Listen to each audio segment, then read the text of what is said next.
बिस्मिल्लाहिर्रहमानिर्रहीम। अस्सलाम वालेकुम नाज़रीन, आप यूट्यूब चैनल देख रहे हैं। मैं इमरान खान हूँ। सबसे पहले आज़ाद कश्मीर की सूरत हाल, कुछ थोड़ी सी बेहतर खबरें आई हैं कि अब मुज़ाकरात चल रहे हैं। गो के पाकिस्तान पीपल्स पार्टी के लोग गए मुज़ाकरात करने के लिए, और इसका एक रीज़न भी है कि पाकिस्तान पीपल्स पार्टी को आज़ाद कश्मीर में मुमकिन तौर पे हुकूमत बनाकर दी जाएगी। आज़ाद कश्मीर के लोगों ने बड़ी लंबी एक स्ट्रगल की है। 40 दिन तक उन्होंने वहाँ पे धरना दिया, उन्होंने एहतजाज किया, बहुत सारी लाशें गिरी। इस बीच में सिविलियंस जो हैं वो बड़ी तादाद में शहीद हो गए, कुछ पुलिस एहलकार भी शहीद हुए, सिक्योरिटी फोर्सेस के लोग, और झड़पें होती रहीं। एक दिन पहले जो लड़ाई हुई वो बड़ी खौफनाक थी। उसमें इतला आई कि उस लड़ाई में 8 के करीब कश्मीरी नौजवान शहीद हुए, जबकि 3 पुलिस एहलकारों का या सिक्योरिटी एहलकारों के बारे में कहा जाता है उनकी भी शहादत हुई है। और लोगों ने दोनों तरफ से दरख्त काट के फेंक दिए थे और बड़ी सिचुएशन क्रिएट हो गई थी। और उसके बाद फिर मुज़ाकरात का दोबारा फैसला किया गया। तो अब जॉइंट अवामी एक्शन कमेटी के लोग मुख्तलिफ जगहों पर धरने देकर बैठे हुए हैं और वो अपना एहतजाज कर रहे हैं। बिलावल मुजफ्फराबाद पहुंचे, और बिलावल को क्योंकि आज़ाद कश्मीर में हुकूमत बनाकर देनी है तो बिलावल को थोड़ा सा मार्जिन दिया जाएगा कि वो मुज़ाकरात करवाएं, और जितनी को क्रेडिबिलिटी बनती है किसी पॉलिटिकल पार्टी की तो वो बिलावल को कोशिश करेंगे उसको लॉन्च करें और कश्मीर के अंदर थोड़ी सी पीपल्स पार्टी के लिए फ़िज़ा बनाई जाए। इससे पहले भी पीपल्स पार्टी को ही आज़ाद कश्मीर में हुकूमत बनाकर दी गई थी, और पीपल्स पार्टी का ही फैसल राठौर वहाँ पे वज़ीर आज़म था, तमाम फैसले उसने ही किए थे। लेकिन अच्छी बात यह है कि चीज़ें ऐसा लगता है कि अब अंजाम की तरफ जा रही हैं, और आज़ाद कश्मीर के लोगों को उनके मुतालबात तस्लीम होने की सूरत में इस मुसीबत से निजात मिल जाएगी। मैं बार बार ये कह रहा था कि इस नफ़रत को फैलाने की बजाय मामले को बातचीत से हल करना चाहिए, तो बातचीत शुरू हो गई है। अब इसमें जो जॉइंट अवामी एक्शन कमेटी है उन्होंने फील्ड मार्शल आसिम मुनीर का भी नाम लिया है। पहले देख लेते हैं कि उन्होंने क्या कहा। उनका जो बयान है वो मैं आपके सामने रख देता हूँ। जॉइंट अवामी एक्शन कमेटी ने कहा कि तवील मुज़ाकरात के बाद क़यादत की जानिब से लॉन्ग मार्च को आलमी तौर पर मुलतवी करने का बाज़ाब्ता ऐलान कर दिया गया है। हुकूमत को मुतालबात पर अमल दरामद के लिए 21 जुलाई तक की मोहलत दे दी गई है। यानी आज जब आप ये वीडियो सुन रहे हैं तो 16 जुलाई है, अभी 5 दिन मजीद बाकी हैं, तो 21 जुलाई तक की मोहलत दी गई है। अगर मुकर्ररा मुद्दत तक वादे पूरे ना किए गए या मुतालबात मंजूर ना हुए तो 22 जुलाई से दोबारा लॉन्ग मार्च का आगाज़ किया जाएगा। वादे रहे कि लॉन्ग मार्च मुलतवी हुआ है, कॉल ऑफ नहीं किया गया। तमाम जारी जो धरने हैं वो हस्बे साबिक बरकरार रहेंगे और अवामी जदोजहद जारी रहेगी। ये फैसला तहरीक के इख्तिताम का नहीं बल्कि मुज़ाकरात को एक मौका देने का फैसला है। अब निगाहें हुकूमत के अमली इक़दामात पर हैं। अगर वादे पूरे हुए तो ये अवामी जद्दोजहद की कामयाबी होगी, और अगर वादा खिलाफी की गई तो 22 जुलाई को अवाम दोबारा अपने आइनी और पुरअमन हक के लिए मैदान में होंगे। अल्लाह ताला हक और इंसाफ पर मबनी फैसला नसीब फरमाए। मामला यह है कि अब कुछ चीज़ें तय होने की तरफ जा रही हैं। उसका रीज़न ये है, ना तो आज़ाद कश्मीर के अवाम पीछे हटते हैं और ना इस्टेब्लिशमेंट अपने मौक़िफ़ से पीछे हट रही थी। मसला ज़्यादा आकर फंसा हुआ था 12 नशिस्तों पर। तो वो जो 12 नशिस्तें हैं वो गले की हड्डी बनी हुई है। एस्टेब्लिशमेंट को ये पता है कि इन 12 नशिस्तों के ज़रिए से ही बड़े आराम से आज़ाद कश्मीर में हुकूमत बनाई जा सकती है। अब क्योंकि पाकिस्तान तहरीक इंसाफ भी इलेक्शन से बाहर चली गई है और कलअदम होने के बाद जॉइंट अवामी एक्शन कमेटी भी इलेक्शन नहीं लड़ सकती, तो ये सिचुएशन अब एस्टेब्लिशमेंट के लिए उतनी बुरी नहीं है। धांधली वादली करके पीपल्स पार्टी को हुकूमत बनाकर दी जा सकती है। अब इसमें एक और जो डेवलपमेंट है वो मैं आपके सामने रखता हूं, जिसमें जॉइंट अवामी एक्शन कमेटी ने कहा कि उन्होंने फील्ड मार्शल आसिम मुनीर को मौजूदा हालात के तनाजुर में 13 जुलाई को एक ख़त लिखा था, और 14 जुलाई 2026 को उनको वो ख़त मिला था, और तमाम हालात उन्हें बताए गए थे आसिम मुनीर साहब को। और उन्होंने फौरी तौर पे जनाब सैयद कमर रज़ा साहब, चेयरमैन ओवरसीज पाकिस्तानी फाउंडेशन को अपना नुमाइंदा मुकर्रर करते हुए जम्मू कश्मीर जॉइंट अवामी एक्शन कमेटी की तरफ भेजा। अब वो कहते हैं जनाब के जो मुज़ाकरात हैं वो 15 जुलाई को हुए, यानी कल के दिन में मुज़ाकरात हुए, और उन्होंने अपने मुतालबात सामने रखे और उनके ऊपर बड़ी डिटेल बातचीत हुई। अब जो कमर रज़ा साहब हैं, उन्होंने जो ओवरसीज़ फाउंडेशन के सरबराह हैं, उन्होंने कहा जी कि लॉन्ग मार्च आप रोक लें, और इस बात की उन्होंने यकीन दहानी करवाई कि तमाम मसाइल बातचीत के जरिए हल किए जाएंगे। तो अब 5 दिन का टाइम रख दिया गया है, धरने जारी रहेंगे, लॉन्ग मार्च नहीं किया जाएगा। ये है जनाब मामला। तो पीपल्स पार्टी भी इसमें आ गई, फील्ड मार्शल आसिम मुनीर का नाम भी इसके अंदर आ गया है। तो अब अंदर क्या चल रहा है वो मैं आपको बता देता हूं। मेरी वहां पे जो मकामी सहाफ़ी हैं या जो ये जॉइंट अवामी एक्शन कमेटी के लोग हैं, जो लोग धरने में मौजूद हैं, उन लोगों के ज़रिए से जो मेरे पास इंफॉर्मेशन पहुंची वो क्या है, ये अभी तक बस इतना है कि 12 नशिस्तें जो मुहाजिरीन वाली हैं वो ख़त्म कर दी जाएं, या कम से कम उनका ये इख्तियार ख़त्म कर दिया जाए कि वो आज़ाद कश्मीर में हुकूमत बनाएं या आज़ाद कश्मीर में हुकूमत गिराएं। तो कम से कम ये तो किया जाए। अब 6 नशिस्तों को ख़त्म करने का मुतालबा तस्लीम कर लिया गया है। ये कहा गया कि 6 सीटें हम फौरी तौर पे ख़त्म कर देते हैं। हालांकि जो सुप्रीम कोर्ट है कश्मीर का वो ये फैसला दे चुका है कि ये जो सीटें ख़त्म होंगी ये 2/3 अक्सरियत के साथ ही होंगी, ये उसके बगैर नहीं होंगी। लेकिन मैं आपको बताता हूँ ना, एस्टेब्लिशमेंट की जिद होती है सारी, और कोई चक्कर नहीं होता। जब वो चाहेंगे तो वो हो भी जाएगा, वैसे भी हो जाएगा। तो 6 नशिस्तें वो कहते हैं जी ख़त्म कर दी जाएंगी। 6 नशिस्तों का फैसला इलेक्शन के फौरन बाद हो जाएगा। और ये भी बात की जा रही है कि ये 6 नशिस्तों का आने वाली हुकूमत में वोट होगा या नहीं होगा। यानी वुज़रा आप इनको बना दें लेकिन आप इनको वोट का हक ना दें। वज़ीर आज़म बनाने में या गिराने में आप इसको वोट का हक ना दें। अब यहाँ पे मामला फंसा हुआ है, बातचीत हो रही है, देखें नतीजा क्या निकलता है। एक और चीज़ जो बड़ी इंपॉर्टेंट है वो ये है कि कलदम का जो टैग लग गया जॉइंट अवामी एक्शन कमेटी के ऊपर, वो टैग ख़त्म किया जाए। जो लोग गिरफ्तार हुए हैं उनको फौरी तौर पर रिहा किया जाए, और जो संगीन नौयत के मुकदमात बनाए गए हैं जॉइंट अवामी एक्शन कमेटी के लोगों पर, वो मुकदमात भी ख़त्म करवाए जाएं। तो अगर ये चीज़ें हो जाती हैं तो मामला हल हो जाएगा। मामला बातचीत से ही हल होना चाहिए। आप जितनी मर्जी लड़ाई करें, अपनी आवाम से लड़ना कोई दानिशमंदी नहीं होती।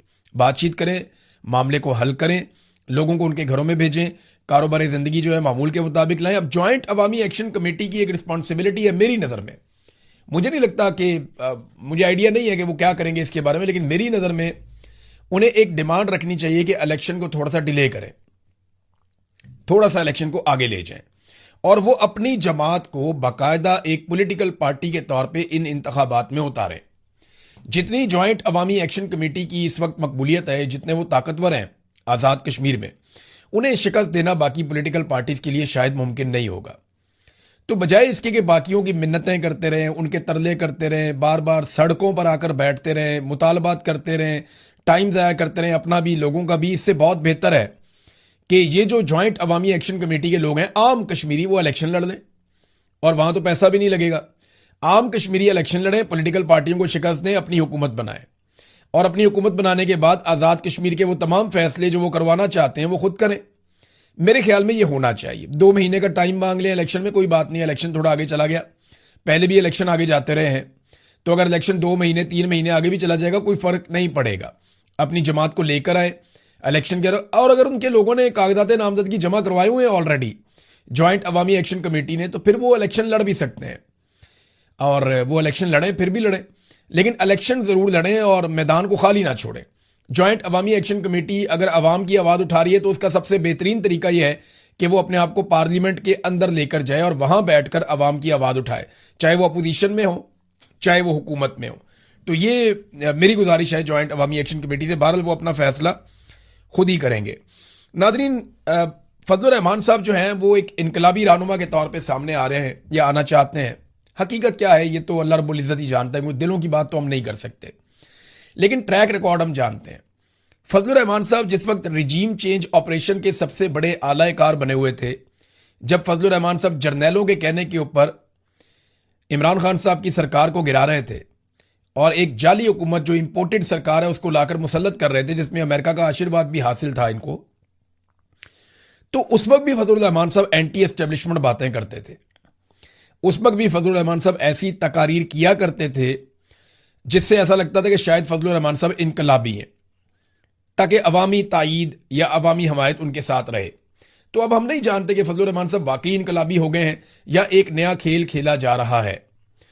देखिए, इस तरह का स्टेटमेंट अगर इमरान खान दे देते या पाकिस्तान तहरीक इंसाफ का कोई और बंदा दे देता या कोई और ऐसी जमात जो वाकई में एंटी एस्टेब्लिशमेंट है वो ऐसा स्टेटमेंट देती, तो अब तक बेशुमार कार्रवाइयां हो जाती।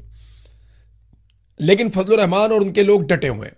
फजलुर रहमान साहब का एक नया स्टेटमेंट भी मंजर आम पे आया है और इसमें उन्होंने कहा जी पार्लियामेंट एस्टेब्लिशमेंट के घर की लौंडी है जिसकी अहमियत खत्म हो चुकी है। ऐवान नहीं, अब इस मैदान की हैसियत है। اس لیے ایوان میں ہماری 5 سیٹیں ہوں یا 10 ہوں، اس کی پرواہ کیے بغیر جعلی پارلیمنٹ کو جوتے کی نوک پہ رکھتے ہیں۔ فضل الرحمان صاحب، یہ پارلیمنٹ آج جعلی نہیں ہوئی، یہ پارلیمنٹ پہلے دن سے جعلی ہے۔ پہلے دن ان کو فارم 47 جاری کیا گیا تھا۔ آپ کی اپنی سیٹ فارم 47 پہ ہے، نور عالم خان جو آپ کا ایم این اے ہے اس کی سیٹ فارم 47 پہ ہے، اور آپ کی پارٹی کو بہت ساری چیزیں فارم 47 کے مطابق ملی ہیں۔ آپ نے سینٹ کی سیٹ لینے کے لیے فارم 47 والی گیم ڈالی، وہاں پہ بھی آپ نے جعل سازی کی، اور پاکستان تحریک انصاف کی مخصوص نشستیں مال غنیمت کے طور پہ آپ نے اپنے پاس رکھ لیں۔ اس وقت آپ کو جمہوریت یاد نہیں آئی، جس وقت آپ جرنیلوں کے ساتھ مل کر رجیم چینج آپریشن کر رہے تھے، یعنی جنرل باجوہ کے ساتھ بیٹھ کر آپ عمران خان کی حکومت گرائیں تو وہ جمہوریت ہے، لیکن آج آپ کے خلاف کوئی بات کرے تو وہ جمہوریت نہیں ہے۔ یہ ساری کہانی ہے۔ مجھے لگتا ہے کہ اسٹیبلشمنٹ فضل الرحمان صاحب کو شاید لانچ کر رہی ہے، مجھے ایسا لگتا ہے۔ یہ گالم گلوچ ایک دوسرے کے ساتھ کریں گے، ہو سکتا ہے فضل الرحمان صاحب کے بندوں میں تھوڑی بہت سختی کی جائے، فضل الرحمان صاحب کو 4 دن ہو سکتا ہے جیل میں بھی بھیجا جائے، یا ہو سکتا ہے کوئی مقدمات بنائے جائیں، تھوڑا سا ماحول بنایا جائے، اور اس ماحول کے نتیجے میں فضل الرحمان صاحب کی خیبر پختونخوا میں مقبولیت اوپر آ جائے، اور پھر اگلے الیکشن میں فضل الرحمان صاحب کو فائدہ دیا جائے۔ یہ بھی ممکن ہے، کیونکہ دیکھیں اگر عمران خان صاحب کی اگر مقبولیت کو اس وقت کم کرنے کی کوشش کرنی وہ تو ہو نہیں سکتی، تو ان کے مقابلے میں کسی اور کو اگر مقبول بنانا ہے تو اس کو اینٹی اسٹیبلشمنٹ بنانا پڑے گا۔ تو اسٹیبلشمنٹ نے جہاں اتنے سارے کڑوے گھونٹ پیے ہیں، وہاں یہ ایک اور کڑوا گھونٹ بھی پی لیں۔ یعنی جرنیلوں سے خفیہ ملاقاتیں انہوں نے کی، ظلم کے اوپر انہوں نے خاموشی اختیار کی، رجیم چینج آپریشن کے مرکزی کردار کے طور پہ کام کیا، مخصوص نشستیں انہوں نے قبول کی، آئینی ترمیم کے اندر انہوں نے بار بار سہولت کاری کی، فارم 47 انہوں نے قبول کیے، اور اب بھی اقتدار میں حصے کی لڑائی ہے۔ جب اقتدار میں حصہ مل گیا تو فضل الرحمان صاحب خوش رہیں گے ہمیشہ، کیونکہ ان کی اصولی سے زیادہ وصولی کی سیاست ہوتی ہے، یہ ہم ہمیشہ دیکھتے رہے۔ جاوید ہاشمی صاحب نے بھی انکشاف کیا، انہوں نے کہا جی فضل الرحمان صاحب سے میری جب بات ہوئی تھی تو انہوں نے کیا کہا تھا، یہ ذرا جاوید ہاشمی صاحب کا جو سٹیٹمنٹ ہے وہ بھی آپ دیکھ لیں۔ انہوں نے کہا میری جب فضل الرحمان سے بات چیت ہوئی تھی کچھ عرصہ پہلے، تو ابھی انہوں نے تقریر کی ہے، ان کی جماعت نے ان کے موقف کی تائید کی ہے۔ فضل الرحمان سے میرا کوئی تعلق نہیں ہے، ان کے والد سے میرا ایک تعلق تھا، قرآن سنتا رہا میں ان کے قدموں میں بیٹھ کے۔ تو مولانا صاحب نے بات تو سچ کی ہے، لیکن پروین شاکر کا ایک شعر یاد آتا ہے کہ بات تو سچ ہے مگر بات ہے رسوائی کی۔ کچھ عرصہ پہلے میری مولانا صاحب سے ملاقات ہوئی تھی، مولانا صاحب نے مجھے بتایا کہ الیکشن سے 15 مہینے پہلے، یعنی 1.25 سال پہلے، پاکستان کے مالکوں نے ان سے رابطہ کیا تھا، اور الیکشن کے نتائج کا فیصلہ 15 مہینے پہلے کر لیا گیا تھا۔ اس وقت فضل الرحمان صاحب نہیں بولے۔ جب پاکستان کے مالک یا جرنیل فضل الرحمان صاحب سے رابطہ کر کے الیکشن سے 15 مہینے پہلے یہ بتا رہے تھے کہ جناب الیکشن کے یہ نتائج آنے ہیں، اس وقت نہیں انہوں نے پول کھولا کہ جناب الیکشن تو پہلے سے ہی رگ ہو گیا، لیکن جاوید ہاشمی صاحب کو وہ یہ بتا رہے ہیں بعد میں۔ پھر فضل الرحمان صاحب کی کیونکہ 15 سیٹیں بتائی گئی تھیں، وہ 5 نکلی بعد میں، تو ان کو بڑا پرابلم ہو گیا اس کے ساتھ۔ پھر انہوں نے ایک اور بات کی فضل الرحمان صاحب نے، اور محمود اچکزئی صاحب نے بتائی کہ 50 ارب روپے میں اسمبلی کی نشستیں فروخت کی گئی ہیں۔ تو اس طریقے سے اگر 2 نمبری ہو رہی ہے جو جاوید ہاشمی صاحب نے بھی اب بے نقاب کی ہے، تو اگر یہی الیکشن کروانے ہیں تو آزاد کشمیر میں بھی نہ کروائیں، آپس میں ہی فیصلہ کر لیں کہ جس کو بٹھانا ہے جس کو نہیں بٹھانا۔ فضل الرحمان صاحب نے ہمیشہ یہودی کا کارڈ کھیلا، مذہب کا کارڈ کھیلا اپنے مخالفین کے خلاف، خاص طور پہ عمران خان کو ہمیشہ یہودی کا ایجنٹ کہا فضل الرحمان صاحب نے، اور یہاں فضل الرحمان صاحب کو اسی صورتحال کا سامنا کرنا پڑا جب مسلم لیگ نون کے رہنما رضا حیات حراج نے یہ سٹیٹمنٹ دیا کہ فضل الرحمان نے را اور موساد کے ایجنڈے کو آگے بڑھایا ہے۔ یعنی جو الزامات فضل الرحمان صاحب دوسروں پہ لگاتے تھے آج ان کے اپنے اوپر لگ رہے ہیں، لیکن کوئی فکر کی بات نہیں ہے، فضل الرحمان صاحب ان معاملات سے بڑے آرام سے نکل جائیں گے، اور جن لوگوں کو لگ رہا ہے کہ کوئی مشکل ہے، نہیں، یہ فضل الرحمان صاحب تھوڑے سے ہیرو بنیں گے اور تھوڑی سی کوشش کریں گے، ایسا لگے گا جیسے انقلابی ہو گئے ہیں، لیکن آپ خاطر جمع رکھیے فضل الرحمان صاحب خود اسٹیبلشمنٹ ہیں، وہ خود ایلیٹ کلاس ہیں، اور وہ خود سٹیٹس کو ہیں، وہ سٹیٹس کو کے بغیر نہیں رہ سکتے، وہ ہمیشہ سے سٹیٹس کو کا حصہ رہے ہیں، وہ آئندہ بھی سٹیٹس کو کا حصہ رہیں گے۔ فضل الرحمان صاحب کبھی کوئی ایسی انقلابی تحریک کا حصہ نہیں بنیں گے جس میں پاکستان کی ملٹری اسٹیبلشمنٹ اور وہ ہمیشہ کے لیے آمنے سامنے آ جائیں، ایسا نہیں ہوگا۔